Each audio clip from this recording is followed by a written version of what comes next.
Good morning, students. I am Dr. Meenu Verma, Assistant Professor in the Department of B.Ed, the Graduate School College for Women, Jamshedpur, a constituent unit of Kolan University, Chaibasa.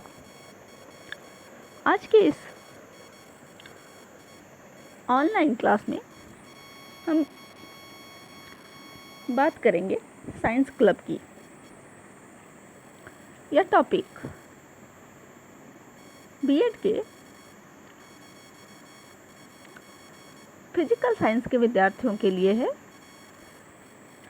Physical का science के अंतर्गत, जैसा कि हम physics और chemistry के विद्यार्थियों को टीचिंग ऑफ फिजिकल साइंस और पेडागॉजी सब्जेक्ट का अध्ययन करना होता है, उसके अंतर्गत आज हम बात करेंगे साइंस क्लब की। सबसे पहले जानते हैं कि साइंस क्लब होता क्या है। Science club are the committee run by students under the guidance of teacher in secondary school. The science club provide the informal opportunity to work in the field of interest related to science and learn from them. Science club is a strong medium of consolidating the science activities in the school. It gives nourishment to the hobbies of students. It also provides the independent opportunity to work, think, and plan for experiments to explore the possibilities for the satisfaction of their scientific curiosities. Science club provide the opportunity to cultivate scientific attitude and experience the real scientific activities by the students. प्रत्येक विद्यार्थी में अपनी कुछ न कुछ विशेषताएं होती हैं। सभी में व्यक्तिगत विभिन्नताओं के परिणाम स्वरूप विभिन्न रुचियां, प्रतिभाएं तथा योग्यताएं होती हैं। इन रुचियों, प्रतिभाओं तथा योग्यताओं के विकास के लिए अवसर की खोज करना अति आवश्यक है, वरना व्यक्ति की ये विशेषताएं निरर्थक हो जाती हैं। इस उद्देश्य की प्राप्ति के लिए विज्ञान क्लब से उपयुक्त स्थान दूसरा नहीं हो सकता। इन विज्ञान क्लबों में विद्यार्थी की ओर व्यक्तिगत ध्यान दिया जा सकता है तथा करके सीखो, लर्निंग बाय डूइंग शिक्षण सूत्र के सिद्धांत का पालन भी संभव होता है। जिस प्रकार संपूर्ण शिक्षा प्रणाली में सहगामी क्रियाओं का महत्व है, उसी प्रकार विज्ञान में भी सहगामी क्रियाएं, को-करिकुलर एक्टिविटी या अतिरिक्त क्रियाओं, सप्लीमेंट्री एक्टिविटीज का विशेष महत्व होता है। विज्ञान में सहगामी क्रियाओं द्वारा विद्यार्थी को आगे बढ़ने का अवसर मिलता है तथा उसमें आत्मविश्वास पैदा होता है। So there are two important principles of science teaching, that is learning by doing and learning by living. Both the principles play an important role in conducting the given work for their leisure time. NCERT New Delhi is providing all kinds of helps to establish the science club in school. लेकिन विज्ञान club के उद्देश्य क्या है, इसको बनाने के पीछे इसका एम्स क्या है, आइए चर्चा करते हैं। Objective of science club. School में विज्ञान क्लब के निर्माण के कई सारे उद्देश्य होते हैं। वैज्ञानिक नेतृत्व तथा विज्ञान में रुचि को विकसित करना, फॉर डेवलपिंग साइंटिफिक एटीट्यूड्स। विज्ञान संबंधी कार्यों में दक्षता प्रदान करना तथा विद्यार्थियों में आत्मविश्वास उत्पन्न करना। Development of interest in science and encouragement to perform the related activities to cultivate the habit of students of doing the work scientifically. विज्ञान संबंधी समस्याओं को हल करने में सहायता प्रदान करना। विज्ञान से संबंधित व्यवसायों में उचित दृष्टिकोण का विकास करना। To encourage the students to use their leisure time properly. To arouse the capabilities and interest of the students. विद्यार्थियों को अपने घरों तथा घरों के समीप के स्थानों को स्वच्छ रखना सिखाना। स्व शासन सेल्फ गवर्नेंस का विचार विद्यार्थियों को देना।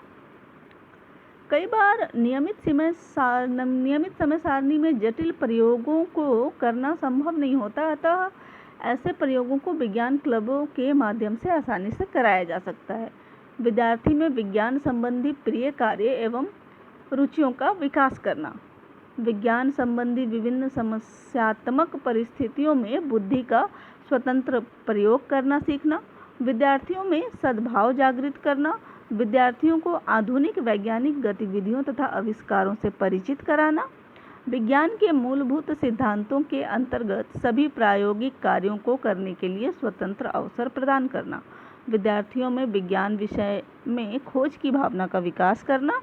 विद्यार्थियों को विज्ञान संबंधी मेले, प्रदर्शनियों, यात्राओं, फिल्में आदि का संगठन एवं प्रबंधन करना सिखाना।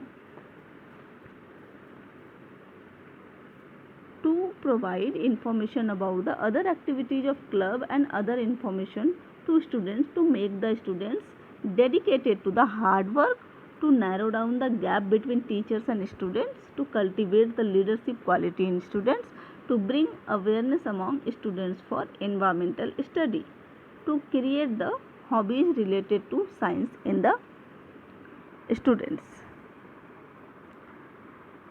So विभिन्न वैज्ञानिक परिषदों तथा वैज्ञानिक क्लबों के साथ मिलजुल कर कार्य करने की आदत का विकास करना। तो ये तो थे objective of science club. Science club को क्यों बनाया जाए, उसके पीछे क्या ऑब्जेक्टिव होना चाहिए।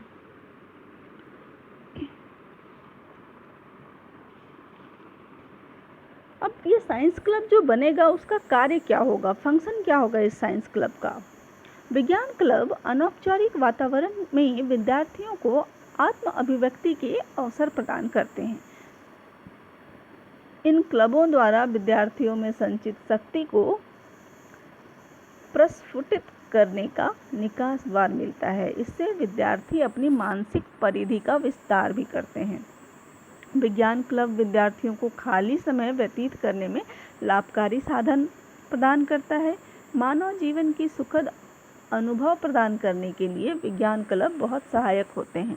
इन क्लबों के माध्यम से युवा वैज्ञानिक तैयार किए जा सकते हैं। अब विज्ञान क्लब का जो संगठन होता है उसको समझते हैं। Organisation of science club. School में विज्ञान क्लबों के संगठन के लिए विशेष रूपरेखा की ओर ध्यान देना आवश्यक है, तभी ये क्लब ठीक ढंग से कार्य कर पाते हैं। प्रत्येक विज्ञान क्लब का अपना संविधान में होना आवश्यक है तथा संविधान में निम्नलिखित बातों की ओर ध्यान देना आवश्यक है। पहला, संस्था का नाम, दूसरा उद्देश्य, तीसरा सदस्य, चौथा पदाधिकारी, पांचवा कोष, छठवां क्लब की बैठकें और समय आदि का निर्धारण। आइए इसको थोड़ा और विस्तार से समझते हैं। संस्था का नाम, name of the club. School में स्थापित की गई संस्था का नाम क्या हो, सबसे पहले इस पर विचार किया जाना चाहिए, जैसे विज्ञान क्लब, गणित क्लब इत्यादि। ऑब्जेक्टिव, इस क्लब का उद्देश्य क्या होना चाहिए। संस्था या क्लब की स्थापना से पूर्व यह तय करना अति आवश्यक है कि उस संस्था के उद्देश्य क्या क्या होने चाहिए। उदाहरण के लिए छात्रों को विज्ञान संबंधी नए आविष्कारों के बारे में बताना तथा समाज के हित के लिए योजनाएं बनाना तथा उन्हें लागू करना। इसके अतिरिक्त विद्यार्थियों को विज्ञान संबंधी वैज्ञानिक विवरण लिखना सिखाना, विज्ञान संबंधी पत्रिकाओं से परिचित करवाना तथा विज्ञान संबंधी सामग्री पर विचार करना इत्यादि। कार्य क्षेत्र क्या होगा इसका। एरिया ऑफ ऑपरेशन, इन क्लबों का कार्य क्षेत्र क्या हो, अर्थात इसकी सीमाएं क्या हो, यह सब क्लब बनाते वक्त तय करना होता है। सामान्यतः इन क्लबों का कार्य क्षेत्र विद्यालय तथा समाज तक ही होता है।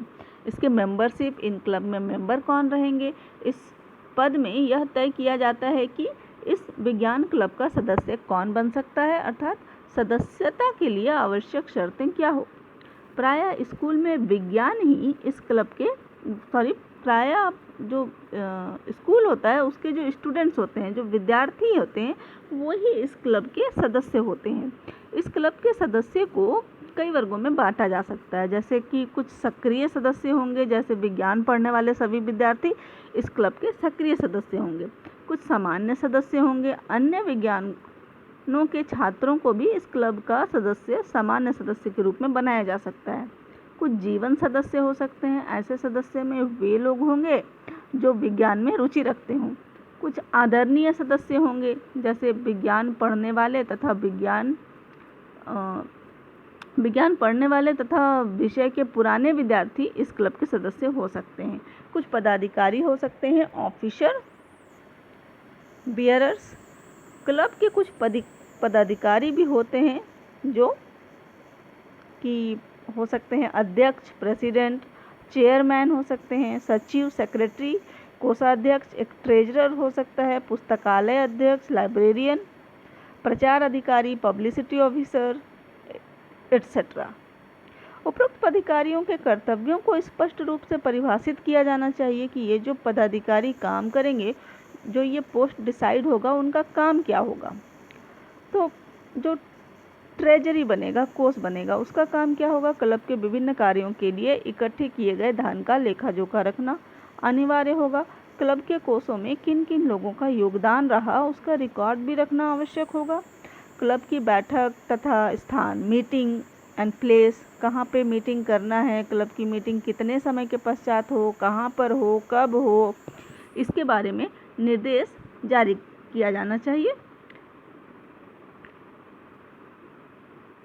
कुछ एक्टिविटीज़, जैसे ये क्लब क्या क्या काम करेगा, विज्ञान क्लब में क्या क्या एक्टिविटी आ सकता है, जैसे मीटिंग करना, मेले तथा प्रदर्शनियों का आयोजन करना, भ्रमण की व्यवस्था करना, संग्रहालय की स्थापना करना, वाद विवाद, भाषण तथा निबंध आदि प्रतियोगिताएं करवाना, बुलेटिन बोर्ड लगवाकर उनका उचित प्रयोग करना, वैज्ञानिकों के जीवन व कार्य संबंधी विवरण तैयार करवाना, किसी विज्ञान संबंधी पत्रिकाओं का प्रकाशन करना, प्रसार भाषाओं, एक्सटेंशन, लेक्चर्स की व्यवस्था करना, विज्ञान दिवसों का आयोजन करना, विज्ञान संबंधी चार्ट, मॉडल निर्माण प्रतियोगिताएं आयोजित करना, स्लाइड्स तथा फिल्म स्ट्राइप्स का निर्माण करना, विज्ञान उपकरण संरक्षण आदि।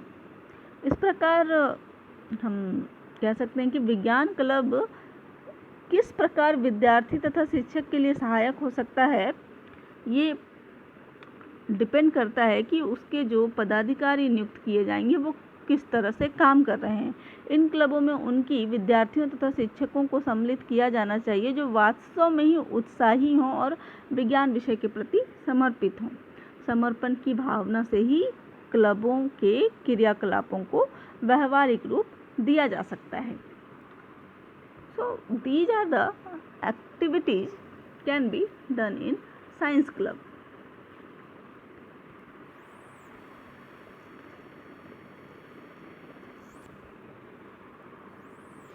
So students, I hope in this lecture you are able to understand what is science club, the objective of science club, organizations of science club, functions of science club, and different officers of science club, and also different activities which are held in science club. So how much science club is beneficial for the development of science and for the development of society is depend upon how the person work in science club. So hope this lecture is helpful to you. We will meet in next lecture very soon. Thank you.